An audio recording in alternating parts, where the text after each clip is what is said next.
Et j'ai le pouvoir de donner mon corps, de donner ma vie et de la reprendre. Et tu l'avais fait, Seigneur Jésus-Christ. Tu es Jésus ressuscité, Jésus glorifié, que nous adorons, ô Dieu Tout-Puissant. Accepte maintenant, ô Dieu, alors que nous sommes dans une autre étape de notre culte de ce matin, qui est celle de l'écoute de ta parole. Sois avec nous, ou en nous, ou en notre interprète, ou en tout l'auditoire, au nom de Jésus-Christ. Amen. Que Dieu vous bénisse. Mungu awabariki.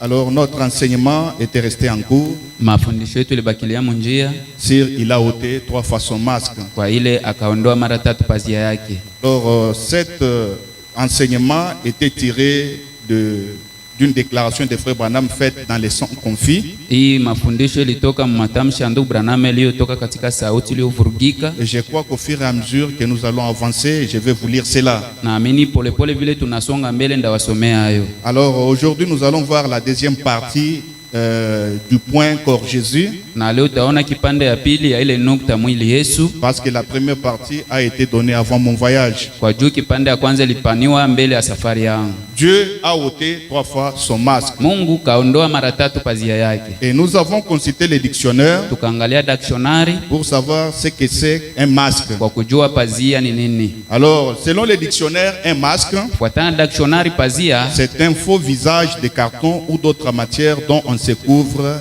la figure pour se déguiser. inakuwa umbo ya karto wala ya kitu fulani ile mtu anajifunika kwa kujigeuza. Donc, quand l'on porte un masque, Unapovala ile kofia, c'est qu'on veut se déguiser. unapenda ujifichike basi C'est qu'on ne veut pas qu'on voie sa figure. Nikusema hawapende kuona ile uso yako. Donc, c'est la raison pour laquelle on porte les masques. Ndio sababu ile wanavala ile kifuniko la pazia. Vous allez trouver même des grands bandits de chemin. Utaona wajangiri wakubwa wa munjia. Quand ils veulent faire des opérations, ils n'apparaissent pas comme ça, ils portent certains masques. Sasa wanapenda kufanya mambo ya mubaya wajioneshe hivyo, lakini wanavala ile mapazia. Tout ça pour se déguiser de sorte qu'on ne puisse pas découvrir leur figure ou leur visage. Ile yote ni kwa sababu bajifichike basi gundue uso yabo. Alors, Dieu a porté des différents masques au fil des âges. Kwa hiyo Mungu akavala mapazia kuachana mwenda bizazi Ou au fil du temps. Mwenda wakati. Il ne fait que porter des masques. Anafanyaka tu anavala pazia. Car personne n'a jamais vu Dieu. Sababu hakuna yule alishamuona Mungu. Mais le Fils unique qui est dans le sein du Père, Mwana pekee mwenye iko mkifua ya baba, est celui qui l'a fait connaître. njoo ule mwenye alimtambulisha. Mais personne n'a jamais vu Dieu. Lakini hakuna hata yule alishamuona Mungu. Oui, certainement. Ndio hakika. C'est ce que l'Écriture dit. Ndio kila andiko nasema. Et pourquoi porte-t-il chaque fois des masques? Sasa kwa nini avali wakati wote pazia? Parce que personne ne peut les voir et vivre. Sababu hakuna yule anaweza muona na C'est aishi. ce que la Bible dit. Ndio ile Biblia inasema. Alors le prophète dit ceci. Nabii anasema hivi, Il dit anasema qu'au fil des âges, ya kwamba mwenda bizazi, Dieu est toujours Dieu. Mungu yeye ni Mungu, Sa nature reste la même. maumbile yake nabakia ile ile. Son caractère reste le même. Tabia yake nabakia ile ile. Mais il a l'habitude de changer de forme. Iko na zoezi ya kubadilisha umbo. Il a toujours pris de différentes formes pour se révéler à son peuple. Anabebaka maumbo ya kuachana kwa kujifunua kwa taifa yake. Mais ceux-là à qui il se révèle, Lakini bale benye anajifunua hapo c'est par la révélation. kupitia ufunuo. Car si on n'a pas la révélation, Kwa kama una ufunuo, on ne peut pas connaître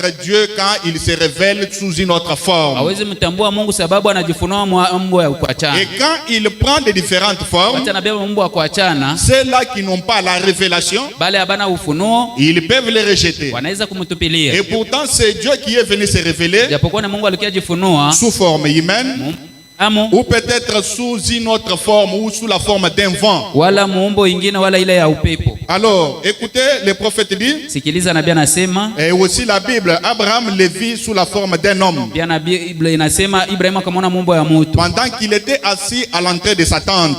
Aliingia kwa ile kuingilia hema Et yake. c'était sous la chaleur de la journée. Ilikuwa juu ya kifukutu ya mchana. Frère Branham dit, il était sous l'effet de la prière. Ndio Branham anasema alikuwa muumbo ya maombi. Et c'est en ce moment-là que le diable est venu et l'a beaucoup tourmenté. Na ni mwile wakati shetani alikuwa kumzuru sana. Parce que le diable savait qu'Élohim était en route. Sababu shetani alijua Elohim yuko munjia. C'est ce que le prophète dit, il en est aussi ainsi de nous. Ndio ile nabii anasema inakuwa vile na sie. Des fois, quand quelque chose de bon est sur le point d'arriver dans notre vie, Mara mingi kama kuna kia mzuri tunakaribia kufika maisha yetu, Satan essaie de brouiller tout. shetani anajaribu kuvuruga yote, Satan essaie de nous tourmenter. shetani anajaribu kutuzuru. Et c'est ce qui était arrivé à Abraham. Ile ilimfikia Ibrahim. Elohim était en route pour aller visiter Abraham. Elohim alikuwa munjani mtembelee Ibrahim. Mais c'était sous la chaleur de la journée. Ilikuwa chini ya kifukuto ya mchana. Pendant qu'Abraham était assis, Wakati Ibrahim anaikala sous l'effet de la prière, chini ya maombi, et quelques-uns de ses serviteurs sont venus disant tes brebis sont mortes. wamoja wa wachungaji wake wanakuja kumwambia sasa kondoo yake anakufa. Après que ceux-là sont allés, Kisha bale banaenda, les autres sont rentrés. bengine Ils banaingia, lui ont dit que tes chevaux sont morts. banamwambia mangamia yako inakufwa. Frère Branham dit s'il aurait quitté l'endroit où il était Biblia anasema kama angetoka fasi ile alikuwa pour se décourager de la situation, katika nguvu juu ya ile mambo, Elohim serait passé par là sans trouver Abraham. Elohim angepitia pale bila kumuona Ibrahim. C'est pourquoi nous devons être sous l'effet de la Ndio prière. maana tunapaswa kuwa chini ya hali ya maombi. Parce que des fois le Seigneur visite à un moment inattendu. Mara mingi Bwana anatembelea kwa wakati ile Il atungejolee, guérit à un moment inattendu. anaponesha mwakati ya Il ujingojelee, exauce à un moment inattendu. anajibu mwakati ya ujingojelee. Alors c'était trois hommes. Balikuwa batu tatu. Elohim depuis le ciel, Elohim itangia kumbingu, il a eu la pensée d'aller visiter Abraham. kapata wazo enda mtembelea Ibrahim. Comme il était l'esprit, Vile alikuwa roho, il ne pouvait pas se laisser voir en tant qu'esprit. asingejionesha kama roho. Il a formé un corps de ces éléments. Akatengeneza mwili ya chembe Il 16, est entré dans ce corps. akaingia mwa ile mwili. Il a formé notre corps. Akatengeneza ngine mwili, Michael est entré. Mikaeli Il akaingia. a formé un troisième corps. Tengeneza mwili ya tatu, Et Gabriel est entré. Gabrieli anaingia. Ils sont descendus. Akashuka, Et ils étaient ordinaires. balikuwa bakawaida. Tout le monde qui les voyait, Bote balikuwa na baona, ils n'étaient pas spéciaux. hapakuwa bakipekee. C'était des hommes qui étaient vêtus ordinairement. Watu walikuwa vala kwa kawaida. Ils ont marché Bakatembea, et les gens les ont vus, batu bakabaona mais sans révélation. bila ufunuo. Pour connaître Dieu aujourd'hui, Kutambua Mungu leo, il faut connaître la révélation comme celle d'Abraham. napendezwa na ufunuo kama ile ya Ibrahim. Alors, ils se sont dirigés vers Abraham. Kwa hiyo wakaendea Ibrahim, Et ils étaient au nombre de na trois. balikuwa batatu. Quand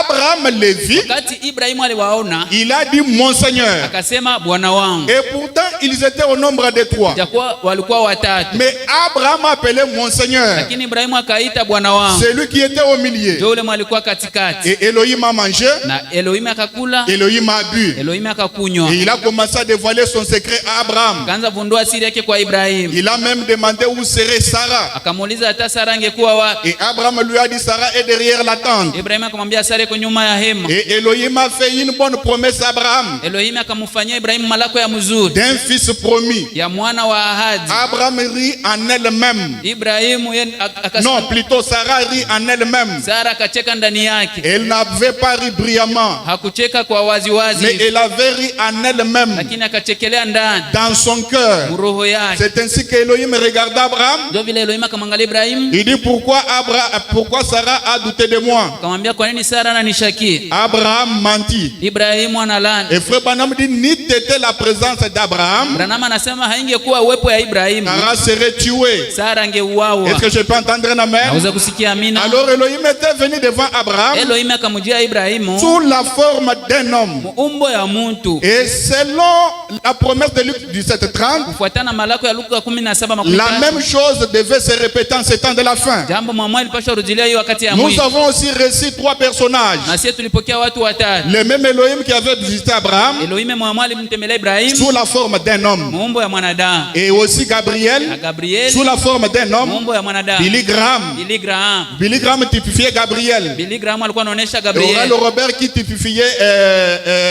qui? Michael. Ola Robert alikuwa anaonesha Et Mikaeli. les deux ans sont allés à Sodome et Wale Gomorre. wa malaika wale wakaenda Sodoma na Non Gomora. pas pour proclamer la parole de la vie, Hapana kwa kutangaza neno ya uzima, mais pour aveugler ces kwa gens-là. kupofusha wale watu. Et c'est ce que Billy Graham et Oral Robert ont fait aujourd'hui. Na ndio vile Billy Graham na Ola Robert walifanya leo. Ils sont allés chez les pentecôtistes Kaenda kwa Pentecoste avec un message d'aveuglement. wakiwa na ujumbe wa upofushi. Mais nous, Lakini si les types d'Abraham, mfano wa nous Ibrahimu avons ici Elohim.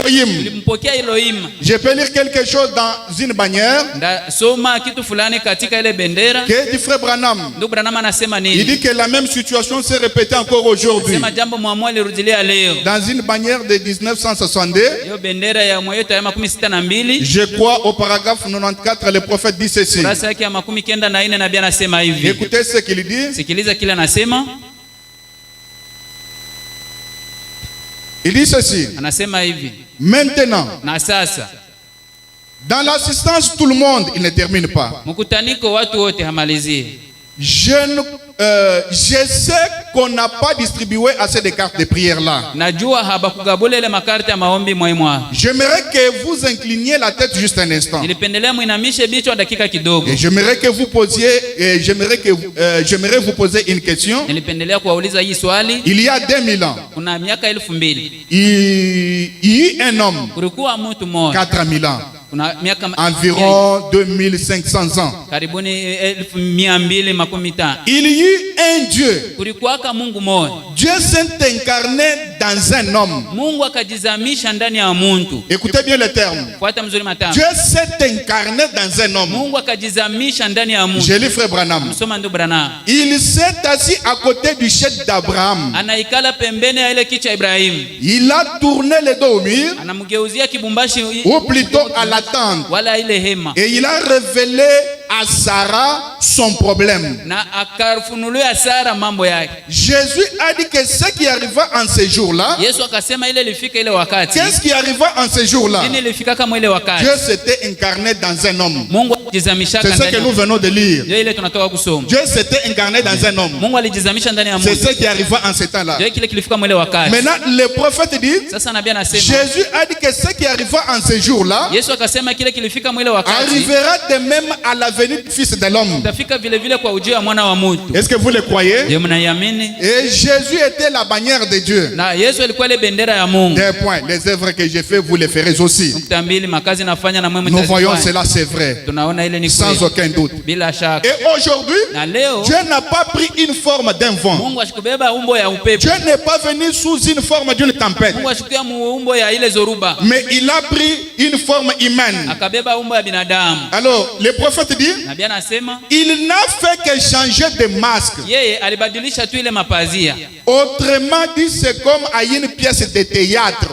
Mkusema ingine ni kama vile mchezo. Oui, certainement. Ndiyo hakika. Et le prophète dit que Dieu a ôté 3 fois son masque. Nabii anasema Mungu akatosha mara 3 pazia yake. Il a ôté 3 fois son masque. Kaondoa mara 3 pazia Et yake. nous avions énuméré Na tukaita ces 3 masques. ile mapazia 3. La colonne de feu, Nguzo ya moto, corps Jésus, mwili Yesu, que nous sommes en train de voir, ile yenyewe tuko naona, et aussi le Saint-Esprit. na pia Roho Mtakatifu. Voilà le masque que Dieu a utilisé. Ndio ile mapazia Là, Mungu ce sont des masques majeurs mapazia kubwa. qu'Elohim a utilisé. Elohim Plutôt alitumikisha. que Dieu a Ile utilisé. Mungu alitumikisha. Alors, dans la citation que nous allons lire, Mumushairi ambao tunasoma. Frère Branham dit il a ôté 3 fois son masque. Biblia inasema akatosha mara 3 pazia yake. Voyez? Naona? Il dit dans les sons confis, Asema sauti ya kuvurugika. du 18 décembre 1960, Mwa hiyo tarehe 16. point 395, il dit ceci. Mwa ile nukta anasema hivi. Maintenant, Sasa, quand il était sur la terre, wakati ile alikuwa pa dunia, il était la colonne de feu qui avait conduit les enfants d'Israël. alikuwa nguzo ya moto iliongoza watu wa Et Israeli. cette forme qu'il avait prise, Umbo ile yenyewe alibeba. nous avons découvert à Frère Branham Tukavundua pamoja na ndugu Branham, que c'est une forme qu'il avait prise pour commencer à créer. ni umbo alibeba kwa kuanza kuumba. Parce qu'avant le commencement, Kwa sababu mbele ya mwanzo il était dans l'éternité. alikuwa muumilele. Le prophète dit il était la perpétuité. Nabii alisema alikuwa wa Il était le kuendelea. toujours. Alikuwa ule mweniko. Il était le toujours et l'éternel. Alikuwa ule wa lote na wa milele. Et c'était un grand esprit qui remplissait tout l'espace. Ilikuwa roho mzima ilikuwa na jaza eneo yote. Et il n'y avait rien là-bas. Na kule hakukuwa kitu. C'était lui seul le Dieu incréé. Alikuwa yeye peke Mungu asiyeumbika. Alors comme il avait dans sa pensée les 3 desseins Vile alikuwa mwazo yake ile vifukuzio 3. qu'il devait accomplir. Ile alipasha timiza. Et ces 3 desseins parmi lesquels Ile vifukuzio 3 kati ya il hayo. voulait se révéler à son peuple. Alipenda jifunua kwa taifa Mais yake. en tant qu'un grand esprit, Kama vile roho kubwa. en tant que la perpétuité, Kama vile ule wa kuendelea. ou le toujours, Wala ule wa lote. il ne pouvait pas bien se révéler à son peuple. Asingejifunua mzuri kwa taifa yake. C'est ainsi qu'il est sorti de l'éternité Ndio vile akatoka muumilele et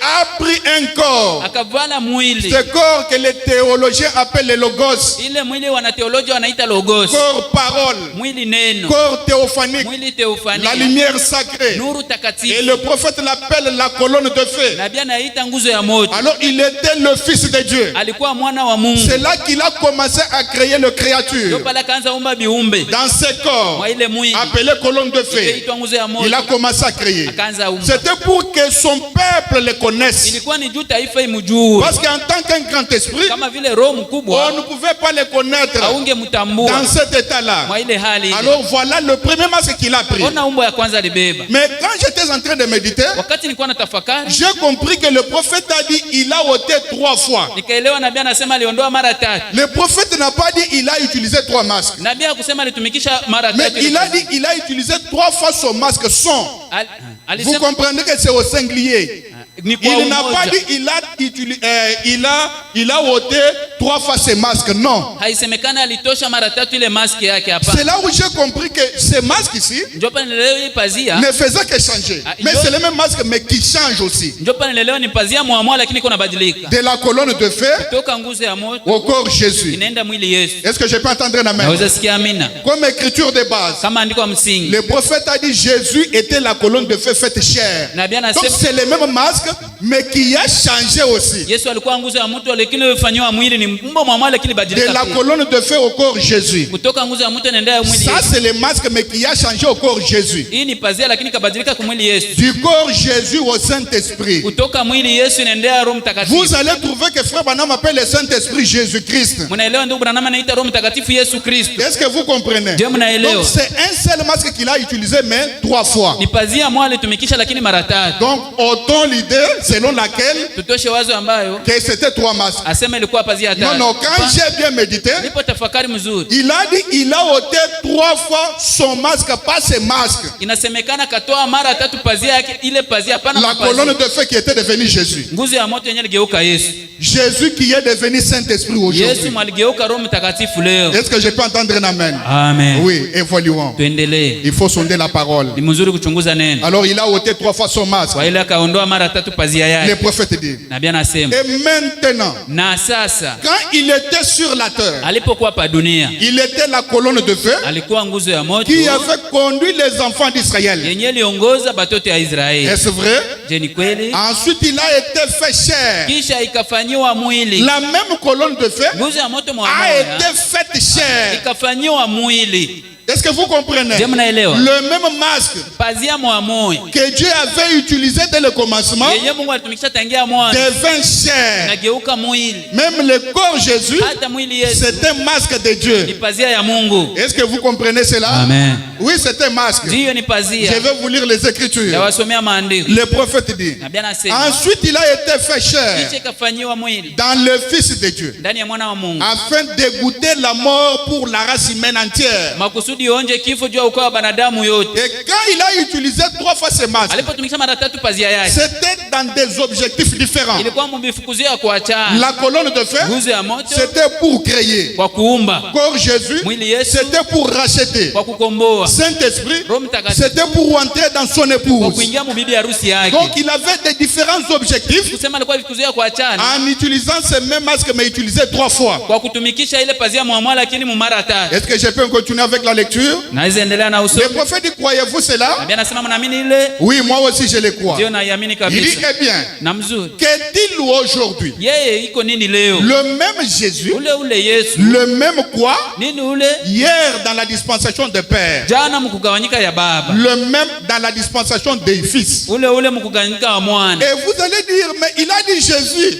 Na mtasema alisema Mais Yesu. lui-même Jésus a dit, je suis venu au nom de mon Père. Yeye mwa Yesu alisema nakuja mjina baba yangu. Au nom de mon Père. Jina ya baba yangu. Voyez? Unaona? Alors le prophète ajoute, Nabii anasema. il dit, Anasema. le même dans la dispensation des fils. Ule mkugawanyika ya mwana. Le même ici sous la forme du Saint-Esprit. Ule hapo muumbo ya Roho Mtakatifu. La même lumière. Nuru moya. Paul sur le chemin de Damas Paulo kunjia a Damas. été terrassé par une lumière. Akaangushwa na ile Et nuru. il a dit, qui es-tu Seigneur? Akasema wewe ni nani Et il a Bwana? dit, je suis Jésus. Akasema niko Yesu. Voyez? Unaona? La colonne de feu Nguzo ya moto est devenue Jésus. inageuka Yesu. Je suis Jésus Niko Yesu. que tu persécutes. Mwenyewe unamtesa. Est-ce que je peux entendre un Unaweza amen? kusikia amina? Il a dit, c'est vrai. Akasema ni Qui kweli. est-ce? Nini ile? Branham dit, il a ôté 3 fois son masque. Branham anasema akatoa mara 3 pazia yake. Voyez? Unaona? Il a ôté son masque de la colonne de feu Akatoa ile pazia yake ya nguzo ya moto et est devenu un homme. na ikageuka mtu. muntu. La colonne de feu marchant Nguzo ya moto ya kutembea sur la terre. udunia. La colonne de feu prophétisant. Nguzo ya moto ya kutoa unabii. La colonne de feu discernant. Nguzo ya moto ya kupambanua. La colonne de feu ressuscitant les morts. Nguzo ya moto ya kufufua wafu. Est-ce que je peux entendre un amen? Naweza sikia amina. En un corps Jésus. Ndani ya mwili Le Yesu. prophète dit ensuite. Nabii anasema na kisha. Plutôt oui. Ensuite, Baadaye il a enlevé son masque en tant qu'homme. akaondoa pazia yake kama vile muntu. Et il est redevenu l'esprit. Akageuka kuwa roho. Appelé le Saint-Esprit. Iliyoitwa Roho Mtakatifu. L'esprit d'un homme. Roho ya muntu. Pour redevenir Kwa kugeuka et être sur vous na kukua juu et yenu en vous. na ndani yenu. Et le même œuvre. Makazi mwa moyo. Branham dit, voyez-vous cela, église? Branham anasema mnaona ile kanisa? Il n'y a rien d'incertain à cela. Hakuna kitu kisikokuwa na hakika. Vous ferez aussi les mêmes œuvres que je fais. Tafanya pia makazi mwa moyo anafanya. Car je serai avec vous, Sababu nitakuwa na moyo même en vous, hata ndani et yenu jusqu'à la fin de la consommation, mpaka mwisho kumalizika. la fin du monde, Mwisho ya dunia. la fin des temps, Mwisho ya nyakati. la fin de toutes choses. Mwisho ya mambo yote. Je serai juste avec vous, Nitakuwa pamoja nanyi faisant les mêmes œuvres. tukifanya makazi mwa Et il n'y moyo. a aucune incertitude là-dessus. Hakuna kisichokuwa na hakika mule juu. Vous voyez? Unaona? Et si nous avons amené cet enseignement, Kama tulileta hii mafundisho c'est pour montrer peut-être aux nouveaux ni kwa kuonesha saa zingine kwa sasa qui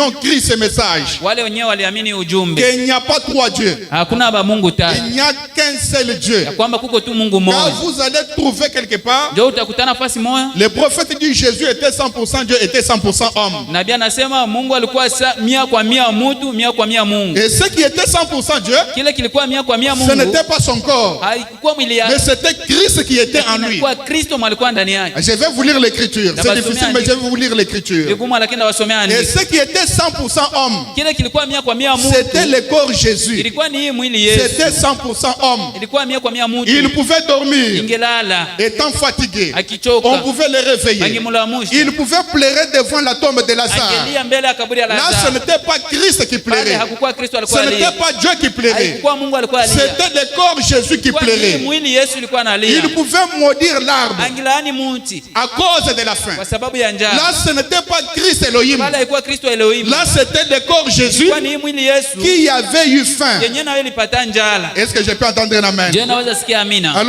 Alors, je disais ceci. Nilikuwa nasema hivi, Il n'y a pas trois dieux, hakuwake ba Mungu tatu. mais il s'agit de trois offices Inawezekana makazi tatu d'un seul Dieu. ya Mungu moya.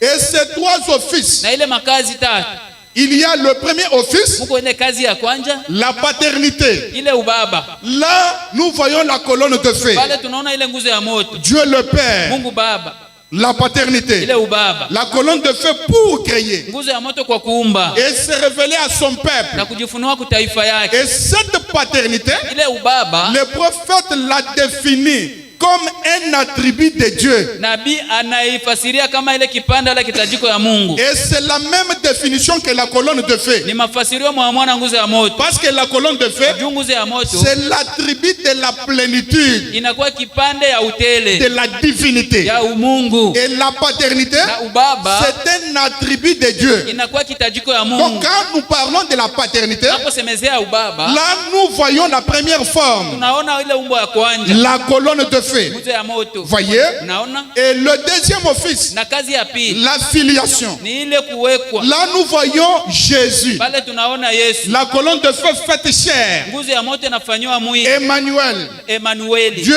avec nous. Mungu pamoja na asiye. Et le prophète dit ceci. Nabii anasema hivi. Dans que pensez-vous du Christ? Katika ujumbe unawazia nini na Kristo? Paragraphe 121. Kurasa ya 121. Il dit, oh là là, Sema ola la. que pensez-vous de lui? Unamwazia nini? De qui est-il fils? Yeye ni nini mwana? Eh bien, à la naissance, Na mzuri mkuzaliwa. il était merveilleux. Alikuwa wa ajabu. À sa naissance. Mkuzaliwa yake. Voyez-vous cela? Naamini ile. À sa naissance, Mkuzaliwa yake. il était merveilleux. Alikuwa wa ajabu. Par rapport à la sagesse, Kufuatana na hekima, jamais un homme n'a parlé comme cet homme. kamwe mtu ule alisema kama ule mtu. Un homme n'a parlé comme Jésus. Hakuna mtu alisema kama Yesu. Croyez-vous cela? Naamini ile. Par rapport au sacrifice, Kufuatana na ile kujitolea, il il était parfait. alikuwa kamilifu. Par rapport à la mort, Kufuatana na kifo, il était un rédempteur. alikuwa ni mkombozi. Quand il est ressuscité, Alipofufuka, il a confirmé qu'il était Dieu. akahakikisha alikuwa Frère Mungu. Branham dit Alléluia. Anasema haleluya. Il dit c'est vrai. Anasema ni C'est kweli. ce qu'il a dit qu'il était. Ndio kile alisema yeye Quand il alikuwa. était ici sur terre, Alikuwa hapa kudunia. il a dit qu'il était Dieu. Alikuwa alisema Et il Mungu. ressemblait à Dieu. Na alimfanana Mungu. Il agissait comme Dieu. Alitenda kama Mungu. Il prêchait comme Dieu. Alihubiri kama Mungu. Il est ressuscité comme Dieu. Alifufua kama Mungu. Il était Dieu. Alikuwa Mungu. Alléluia. Alléluia. Emmanuel volait dans la chair, Emmanuel alivanikwa mwili. marchant parmi les hommes. Akitembea katikati ya watu. Il était Dieu. Alikuwa Mungu. Emmanuel. Emmanuel. Il jouait le rôle du Père. Alifanya kazi ya baba. Il a fait frémir le cœur des poètes et des grands hommes Aliogopesha mioyo ya waimbaji na watu wakubwa. tout au long des âges. Mwenda vizazi. Et chaque homme qui soit jamais parvenu à quelque chose a été celui qui a placé sa confiance en lui. Na kila mtu mwenye hayafikia kitu fulani ni ule mwenye aliweka tumaini ndani yake. En tant que fils de Dieu. Kama vile mwana wa Mungu. Et le troisième office, Na kazi ya tatu, c'est le Saint-Esprit. Roho Mtakatifu. Un seul Dieu. Mungu moja. Ou trois offices Wala makazi d'un seul Dieu. ya Mungu moja. La paternité, Baba, la filiation ile kujiweka et le Saint-Esprit. na Roho Mtakatifu. Voyez? Non, Mais les gens sans révélation, Batu bila ufunuo. les gens qui ont rejeté Frère Branham Watu walitupilia ndu Branham. et à trois dieux. Bo bana Mungu tatu. Si vous adorez trois dieux, Kama unaabudu Mungu vous tatu, n'êtes pas différent d'un païen qui adore une idole. hauna waachanisho na mpagani mwanaabudu sanamu. Il n'y a qu'un seul Dieu, Kuna kwaka tu ni Mungu moja. mais il a ses trois offices. Lakini iko nile makazi yake tatu. C'est comme moi. Ni kama mi Devant ma femme, mbele ya bibi yangu, je suis son mari. niko bwana yake, La même personne mtu mwa moja. que je suis Ye niko devant mes enfants, mbele ya batoto yangu. je ne suis pas leur mari. Yeye siko bwana yako. Je suis leur père. Niko baba yabo. Devant mon père, Mbele ya baba yangu. je ne suis ni leur père, Siko wala baba yabo, ni parent, ni wala bazazi yabo. mais je suis son fils. Lakini niko mwanake. C'est comme ça avec Dieu. Ndio vile na Mungu. Quand nous voyons de l'autre côté, Hapo na kule ngambo nous voyons ingine. la paternité. Tunaona ubaba. Mais il est Dieu. Lakini yeye ni Mungu. Quand il a changé, Alipobadilika. quand la colonne de feu s'est faite chair, Wakati nguzo ya mtu ilivaliwa mwili. il est devenu Jésus. Anakuwa Yesu. Alors nous comprenons qu'ici il a un travail d'un fils Ndio pale tunaelewa hapo kuna kazi ya baba. pour racheter le monde qui était tombé dans le chaos. Kwa kukomboa dunia yenyewe ilianguka. Dieu a tant aimé le monde Mungu alipopenda ulimwengu, et il a donné son fils unique akapana mwanae wa afin pekee. que quiconque le croie Kusudi yote amwaminie. ne périsse point mais qu'il ait la vie éternelle. Asipotee kamwe bali awe Mais na uzima wa c'est milele. le même Dieu. Lakini ni Mungu moya moya. Si vous voyez la colonne de feu, un Dieu, Kama unaona nguzo ya moto, c'est Mungu votre moja, problème. mambo ya Pour Jésus, Dieu, mwili Yesu, c'est votre problème. mambo yako. Est-ce que je peux entendre un amen? Naweza kusikia amina. Je vais vous lire les Écritures. Dabasomea Ne maandiko. vous en faites pas. Hapana msijali. Trois offices. Makazi tatu. De la paternité Kubaba, à la filiation. kuwekwa mwana. De la filiation Kuwekwa mwana, au Saint-Esprit. Roho Mtakatifu. Prenons Hébreu. Bebe wa Ibrania. Hébreu chapitre 10, Waibrania sura yake ya 10 verset 4 mstari ya 4 jusqu'au 5e. mpaka ya 5. Car Kwa sababu il est impossible que le sang des taureaux et des boucs ôte les péchés. haiwezekane damu ya mangombe na mambuzi ondoe dhambi. C'est pourquoi Christ, Ndio kwa maana Kristo entrant dans le monde, akaingia ndani ya dunia, dit, asema tu n'as voulu ni sacrifice, haukupenda wala sadaka ni offrande, wala ile kujitolea, mais tu m'as formé un corps. lakini ukanitengenezea mwili, Et ce corps-là fit appeler Jésus. na ile mwili kaitwa Yesu. Et il y a une différence entre Christ Na kuko achanisho kati ya Kristo et Jésus. na Yesu.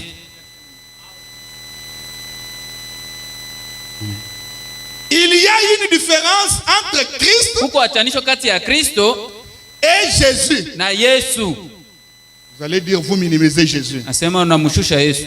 Je ne minimise pas Jésus. Bana simshushi. Mais je vais vous lire Frère Branham. Lakini wasomea ndio Branham. Certainement, Hakika il y a une différence kuna ile achanisho entre Christ kati ya Kristo et Jésus. na Yesu. Je lis Frère Branham. Amsoma ndio Branham. Dans la colonne de feu, Munguzo ya moto c'est une prédication. ni mahubiri. Point 13. 13 vers la fin. kumwisho kule. Écoutez la définition de Christ selon Frère Branham. Sikia mafasirio ya Kristo kufuatana na ndugu Branham. Et si nous croyons Frère Branham, Kama tunamwamini ndugu Branham, nous allons croire cette définition. tutaamini ile mafasirio. Pas question de dire que nous on nous avait enseigné ça. Ici c'est Frère Branham. Hapana mambo asema sheba tufundishaka hapa ni ndugu Branham. Ce n'est pas moi. Haina mimi. Frère Branham définit nous le mot Christ. Ndugu Branham. Et qui est Christ, Frère Branham? Tufasirie nani njo Kristo ndugu Branham. Frère Branham dit, Ndugu Branham sema Christ est évidemment le logos. Kristo iko kabisa ile logos. Qui sortit de Dieu au commencement. Yenye litoka ndani ya Mungu kumwanzo. J'aimerais entendre un amen. Amen. Lequel était la colonne de feu? Yenye ambayo ilikuwa nguzo ya moto. C'est ça Christ. Njo Kristo. Évoluons. Tuendelee. Qui est Jésus, Frère Branham? Yesu njo nani ndugu Branham? Dans Hébreux chapitre 6. Waebrania 6. Troisième partie. Kipande ya 3. Point 526. Nukta 552 vers la fin. kule kumwisho. Le prophète dit, Nabii anasema ici ne dit pas Jésus-Christ. hapa aseme Yesu Kristo. Il dit Jésus Asema Yesu était le tabernacle dans lequel Dieu demeurait. alikuwa njo maskani ile Mungu alikuwa anaikala hapo. Amen. Nipendelea sikia amina. C'est Frère Branham. Ni ndugu Branham. Donc il y a une différence Sema kuna achanisho entre Christ kati ya Kristo et Jésus. na Yesu. Kristo c'est le logos. ndio ile logos. Kristo c'est l'onction. Ni upako. Amen. Et Jésus na Yesu était le tabernacle dans lequel Dieu demeurait. Ilikuwa maskani ile Mungu alikuwa anaikalia. Mais nous ne devons pas comparer le corps Jésus au nôtre. Hatutalinganisha ile mwili ya Yesu na Yesu. Non. Hapana. Le corps Jésus était sans péché. Mwili ya Yesu ilikuwa bila dhambi.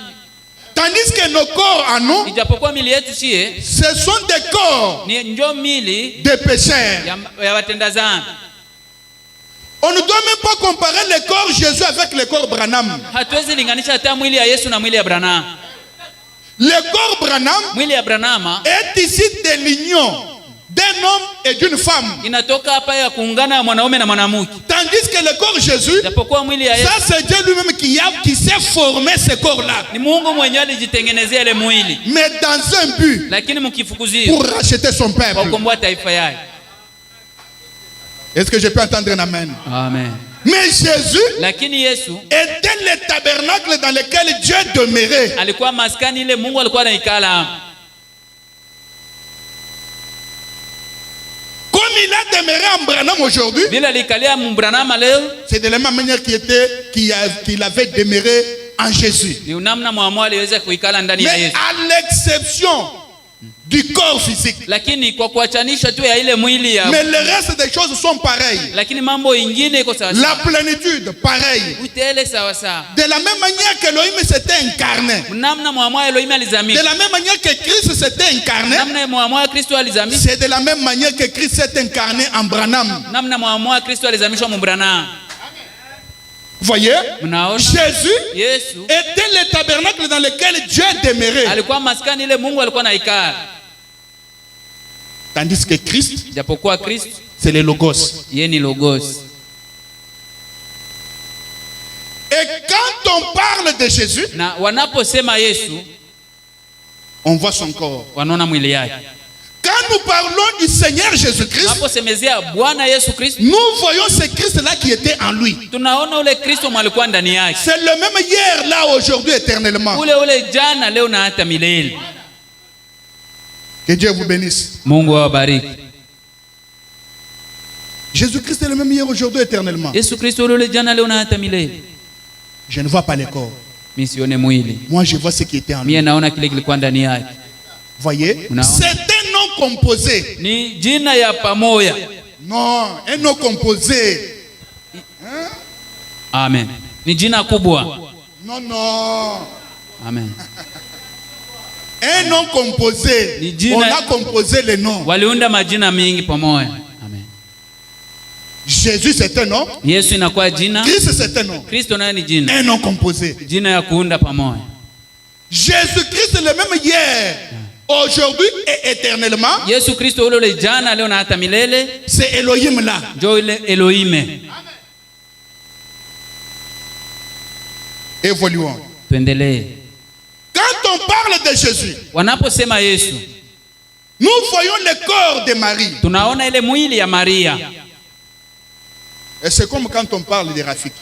Ni kama vile wanasemezea rafiki. Quelqu'un vient, Mtu anakuya il vous dit j'ai vu Rafiki quelque part. kwambia niliona rafiki fasi fulani. Cependant, vous connaissez la forme de Rafiki. Japokuwa wewe unajua umbo ya Vous rafiki. connaissez son visage, son nez, sa bouche, ses yeux. Unajua sura yake, mpua, macho vyote. Alors, directement quand on vous dit j'ai vu Rafiki, Pale pale wanapokuambia niliona rafiki, vous allez faire mention au corps Rafiki. utaanza kuona tayari ile mwili ya rafiki. Vous pouvez même poser la question à celui qui est venu vous dire j'ai vu Rafiki. Unaweza uliza hata swali ya ule mwasema niliona rafiki. Que il est comment? Iko hai. Oh, il est lancé. Asema ni mrefu. Non, tu as menti. Rafiki n'est pas Rafiki lancé. hana mrefu. Voyez, Unaona? vous faites mention à son corps, Wewe unaangalia tu ile mwili yake. à sa forme. Unawazia kuumbo yake. Il est comment? Iko hai. Il a des gros yeux. Iko macho mnene. Menteur. C'est ma beau. Rafiki n'a pas de gros yeux. Hana bimacho binene. Moi, je les connais. Bien na Quand mjua. il dit que je les connais là, Akati anasema na moyo. c'est le corps Ni mwili. dont tu parles. John asema. Comment il s'habille? Anavala Oh, il a porté un gros pantalon. Alivala lusuruali Non, mnene. Rafiki ne porte jamais de gros pantalons. Rafiki avalake bisuruali vya mnene. Donc vous voyez le corps. Unaona ni mwili. Acclamons le Seigneur. Shangilie Bwana. Voyez? Mnaona? Il en est aussi ainsi de Jésus. Inakuwa vile na Yesu. Quand on nous parle de Jésus, Anapotuambia Yesu, nous regardons comment il tunaangalia était. vile alikuwa. Un bouton Mtu mfupi hivi qui kidogo. n'avait ni beauté, Hakukuwa ni tena éclat. burembo wala kuwaka. Et celui-là parle de Jésus. Ule anasemezea Je Yesu. comprends déjà. Naelewa Il n'avait tayari. ni beauté ni Hakukuwa éclat. na burembo wala vya kuwaka. Voyez? Unaona? Je me réfère au corps. Naangalia kumwili. Mais quand on parle de Christ, Lakini wanaposemezea Kristo, vous allez vous référer au corps comment? utaangalia kumwili yake. Lui, c'est un esprit. Yeye ni roho. Et l'esprit n'a pas de Roho forme. haina umbo. Amen. Pendant que nous parlons là, il est déjà ici. Wakati tunasema vile iko Mais tayari nous hapa. ne le voyons pas. Lakini hatumuoni. Les saints disent Amen. Mtakatifu asema Donc amen. il y a une différence Kusema kuna entre achanisho Christ et Jésus. kati ya Kristo na Yesu. Maintenant écoutez, Sasa sikia. quand Rafiki meurt, Wakati rafiki anakufa, je ne réclame pas sa mort, mais c'est un exemple. ni mfano, On ne dit pas corps Rafiki, abaseme mwili rafiki. on dit le corps de Rafiki est à la morgue. Basema C'est comme ça qu'on dit. mwili ya rafiki ukule kumorgo. Ndio vile banasema. On dit le corps de Rafiki est à la morgue. Bah, On ne dit pas que Rafiki ou le corps Rafiki est à la morgue. Non, Abatasema on se dit mwili pas ça. rafiki wala mwili iko kule kumorgo. Hapana. Non, le corps de Rafiki. Là, le nom change Bah, de le- l'extérieur à l'intérieur. Inabadilika kutoka kule nje ndani. De l'extérieur, nous voyons le corps Rafiki, Kule nje tunaona mwili ya rafiki. qui était appelé Rafiki. Yenyewe ilikuwa naitwa rafiki. Dès qu'il meurt, Inapokufa, on dit le corps de Rafiki. basema mwili ya rafiki. Alors là, nous voyons son âme Pale tunaona nafsi yake de ya Rafiki. rafiki. Nous voyons son âme. Tunaona nafsi yake. Ah, vous allez me demander des écritures. Taniuliza maandiko. Ah, parce que vous êtes toujours prêt à demander. Mais ce n'est pas mal. Kugomba, haina mubaya. Hein? De l'extérieur, Kutoka nje, le nom quitte de l'extérieur, jina natoka kule nje, entre de l'intérieur. tayari naingia mule ndani.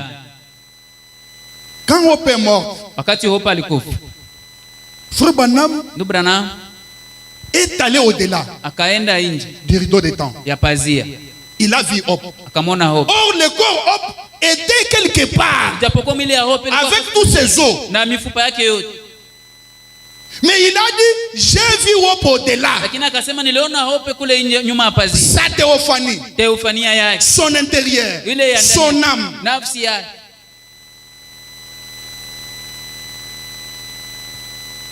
Est-ce que je peux évoluer? Naweza endelea. Là, nous comprenons qu'après que le corps tombe, Pale tunaelewa kisha mwili kuanguka, l'âme prend le nom du corps. nafsi nabeba jina ya mwili. L'âme prend le nom du corps. Nafsi nabeba jina ya mwili. Et Pierre a dit Na Petro akasema que toute la maison d'Israël sache na nyumba ya Israeli yote ijue avec certitude que Dieu a fait Seigneur. kama Mungu alifanya Bwana. Et Christ c'est Jésus. Na Kristo huyu Yesu que vous avez crucifié. mwenye mulisulubisha.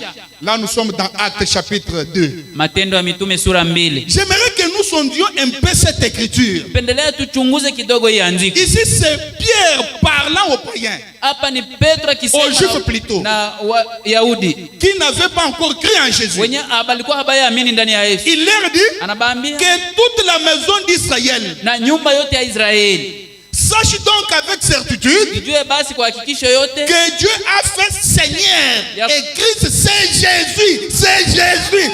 Jésus. Ya kwamba Mungu alifanya Bwana huyu Yesu. Est-ce que je peux entendre un amen? Amen. Donc c'est Dieu qui a fait Seigneur et Christ Jésus. Kusema ni Mungu alifanya Bwana na Kristo Yesu. C'est pourquoi nous pouvons l'appeler le Seigneur Jésus-Christ. Parce que Dieu a fait Seigneur et Christ c'est Jésus que vous avez crucifié. Bwana Yesu Kristo sababu Mungu alimufanya Bwana na Kristo huyu Yesu mwenyewe mlimsulubisha. Donc si Dieu n'avait pas fait Seigneur et Christ c'est Jésus, nous ne pouvons pas l'appeler Seigneur Jésus-Christ. Kusema kama Mungu hangemfanya Bwana na Kristo huyu Yesu hatungemuita Bwana Yesu Kristo. C'est pourquoi Branham dit je l'ai déjà vu 3 fois. Ndio maana Branham alisema nishamuona mara 3. Il dit quand je l'ai vu, anasema nilipomuona je me suis dit c'est une vision. Nikasema ni ono wala nini? Il dit je me suis blessé. Akasema nikajiluma. Parce que dans la vision, muono le sang ne peut pas vous ne pouvez pas vous blesser dans la vision. Muono hawezi kujilumiza. Il a dit akasema je l'ai regardé, ce n'était pas une vision. Voyez? Et il l'appelait Seigneur Jésus-Christ. Pourquoi? Parce que Dieu a fait Seigneur et Christ c'est Jésus. Est-ce que je peux entendre un amen? Amen. C'est que ce n'est pas mal quand quelqu'un regarde. Bon, comme les autres regardent, ils voient la photo d'Hoffman, ils disent Seigneur Jésus-Christ. Ce n'est pas mal. C'est Dieu qui a fait. Voyez? Est-ce que je peux évoluer? Et nous ne minimisons pas le nom de Jésus. Non. Frère Branham dit dans Pourquoi la petite Bethléem? Si vous retrouvez facilement dans votre téléphone, dans la petite Bethléem. Si vous commencez à minimiser le nom de Jésus, en tout cas vous êtes fini. Vous êtes fini. On ne doit pas minimiser le nom de Jésus. C'est un nom céleste. C'est un nom céleste. Qui a déjà retrouvé? La petite Bethléem de 1958, je crois. Et 63. Je vais rechercher rapidement.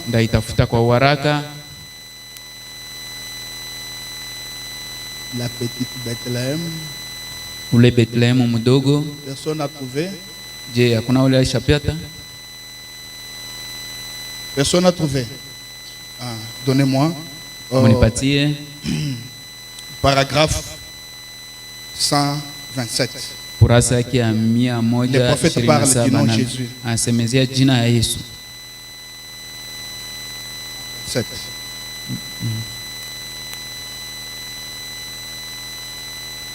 Le prophète dit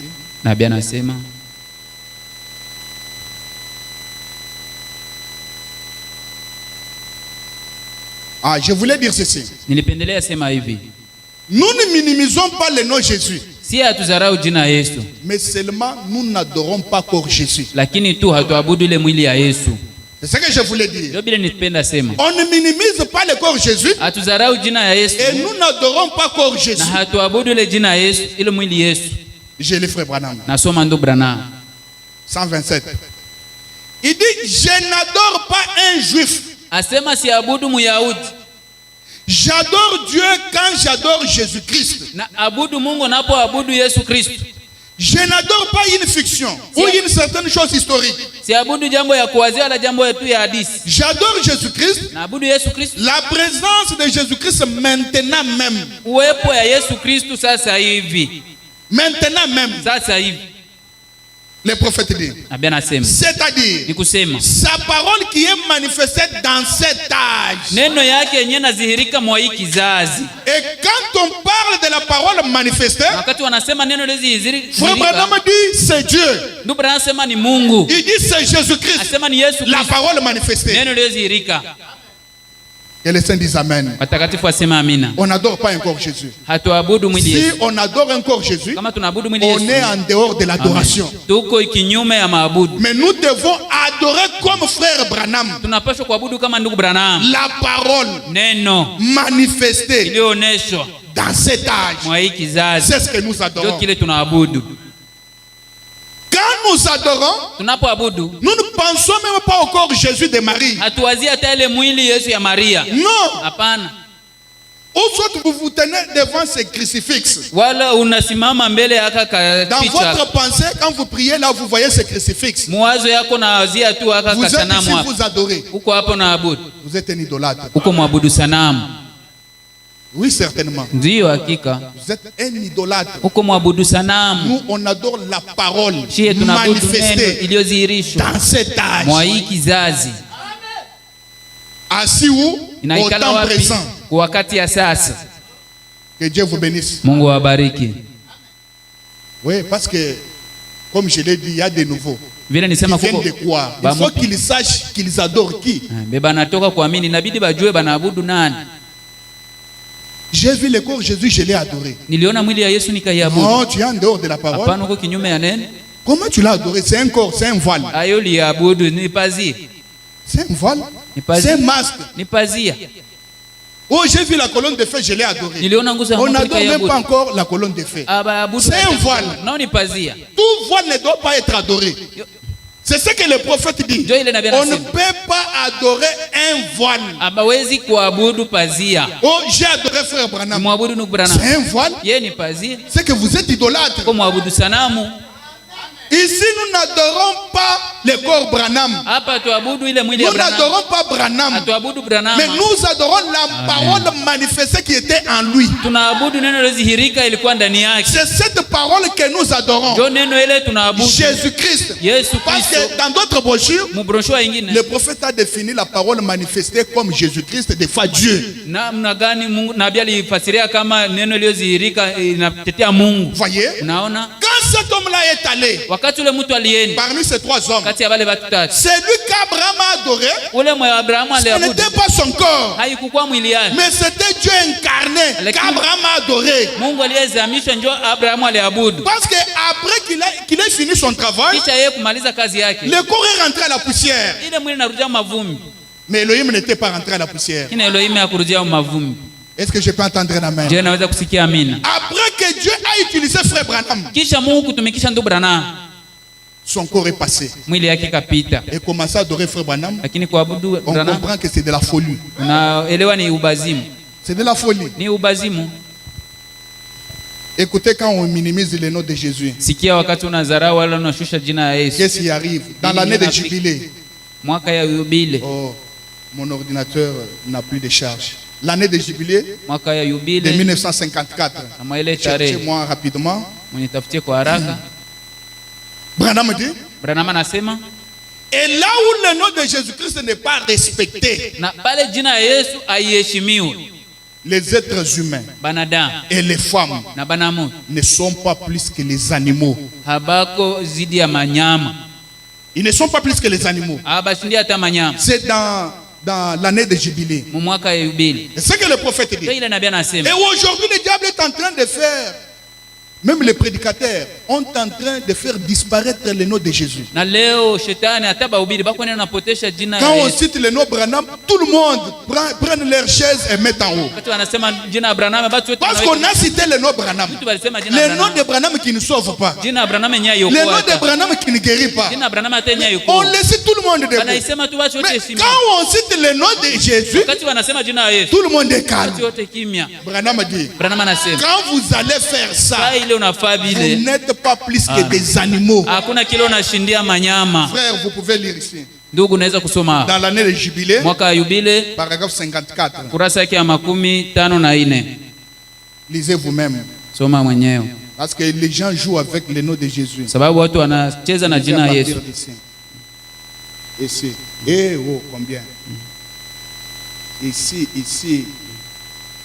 Eh oh, combien là où le nom de Jésus-Christ n'est pas respecté, les êtres humains et les femmes ne sont pas plus que des animaux. Voilà. Quand on commence à diminuer le nom de Jésus de l'église, Wakati unaanza kushusha la kudharau jina la Yesu mkanisa, toute l'église n'est pas plus que des animaux. kanisa yote hakuna ile inashindia manyama. C'est frère Branham qui l'a dit. Ni ndugu Branham ndio alisema.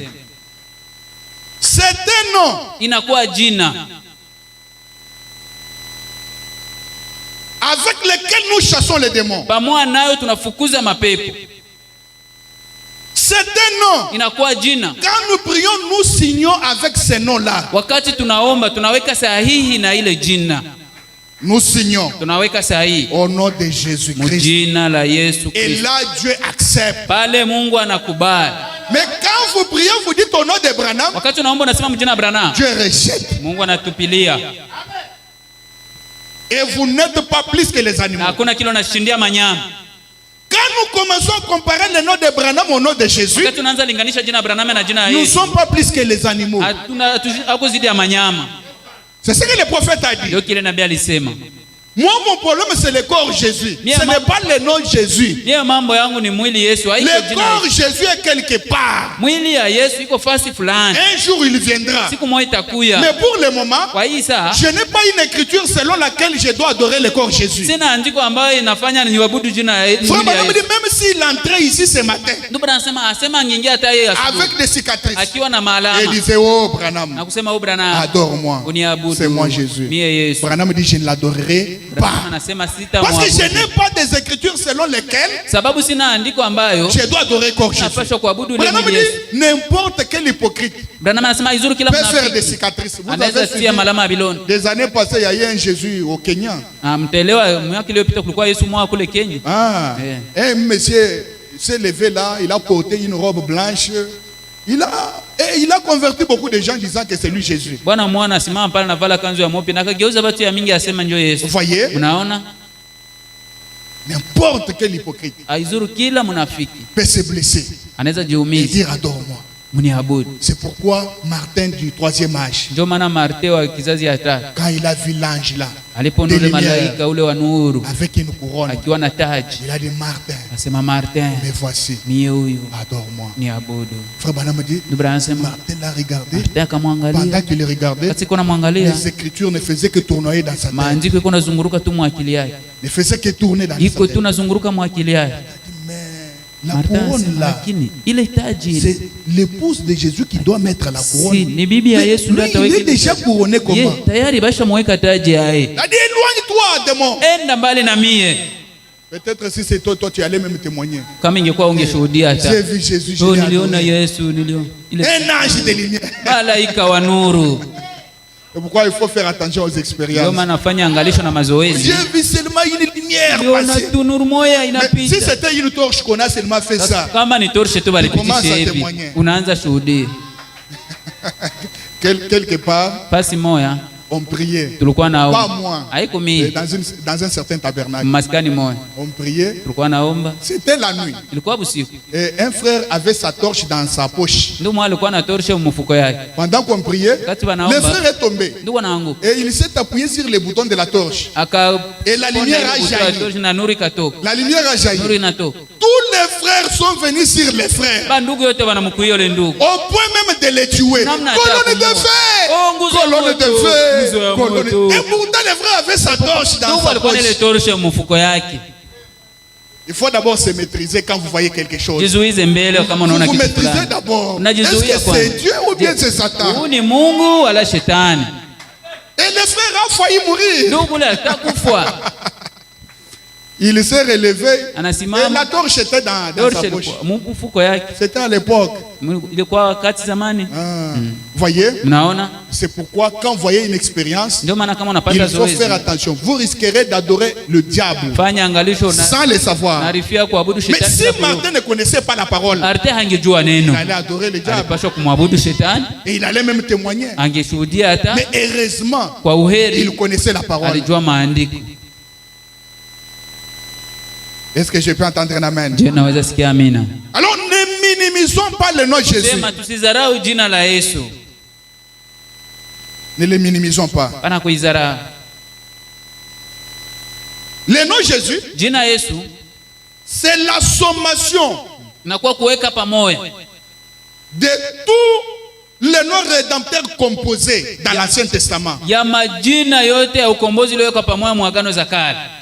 Jéhovah Jireh, Yehova Yire, Jéhovah Shammah, Yehova Shama, Jéhovah Nissi Yehova Nisi et tous les autres là. na ile ingine yote. La sommation Kuweka pamoja est égale à Jésus. na pana Yesu. C'est ce que les prophètes disent. Ndio kile nabii Ce anasema. n'est pas n'importe quel nom. Haiko haizuru kila jina. Un nom qu'on utilise aujourd'hui dans les théâtres. Jina leo banatezesha Branham dit c'est mu pourquoi michezo. quand nous les citons aujourd'hui, rien ne se produit. Na ndio kwa maana Pourquoi? wakati tunasema- Parce que nous les citons avec blague.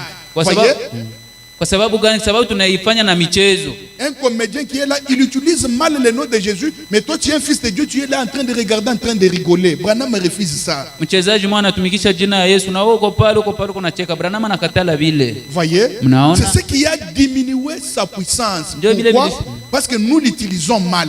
Ndio vile vilishusha uwezo yake. Kwa nini? Sababu tunaitumikisha Au mbaya. nom de Jésus. Jina Au nom la de Yesu, Jésus. jina la Yesu. Mais tu l'utilises mal. Oh, unaitumikisha mbaya. Au point que le diable te regarde Mwatu wa et shetani ne bouge kuangalia, même na pas. hatenki Et pourtant, hata. Branham dit c'est un nom quand vous les citez, l'enfer tremble. Mais Ijapo- pourquoi quand toi tu les cites, le diable ne tremble pas? Ijapokuwa ni jina Branham anasema unapoisema kuzimu inatetemeka. Sasa kwa nini wewe unapoisema kuzimu haitetemeki? Voyez? Mnaona? Nous devons faire attention. Tunapaswa kufanya angalisho. Le prophète dit Nabii anasema dans Jéhovah Jireh, Yehova Yire, je suis presque à la fin. niko karibuni kumwisho. Moi, je ne traîne pas avec les prédications.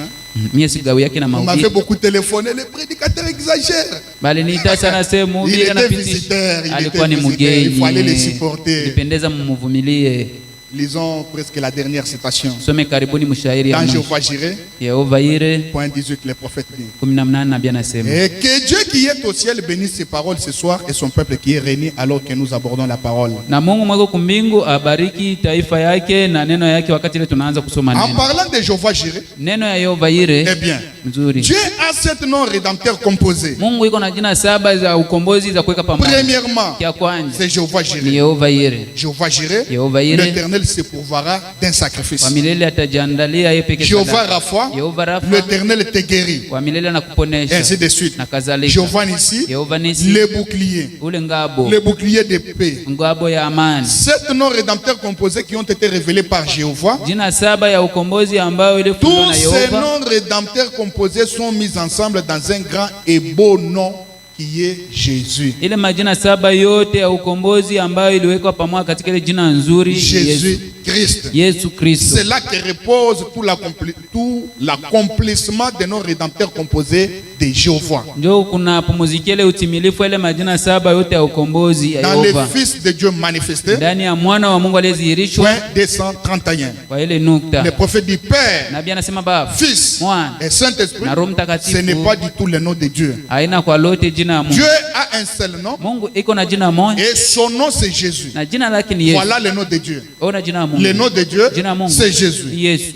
Frère Branham dit, Biblia inasema c'est ni Jésus. Yesu. La Bible dit, Biblia inasema la famille qui est dans le ciel se nomme Jésus. jamaa yenye kwa mbingu inaitwa Yesu La famille qui est sur la terre se nomme Jésus. na jamaa iko kudunia inaitwa Yesu. Frère Branham dit, c'est exact. Biblia inasema ni kweli. Il dit, Asema. donc Dieu a eu un seul nom, Ni kusema Mungu alipata jina moja, un nom humain. jina moja binaadamu. Le prophète dit, Nabii anasema il a été, il ne termine pas, alikuwa il hamalizi. a eu un nom qu'on a appelé Jéhovah Jireh, Alipata jina walita Yehova Yire, Jéhovah Rapha. Yehova Rafa. C'était des titres de sa divinité. Ilikuwa ni macheo ya Mais Mungu il a yake. eu un seul nom. Lakini alipata jina Et moja. le nom humain de Dieu, c'est Jésus. Jina ya binadamu ya Mungu ni Yesu. Pour ce matin, que le Seigneur vous Kwa hiyo bénisse. asubuhi Bwana wabariki.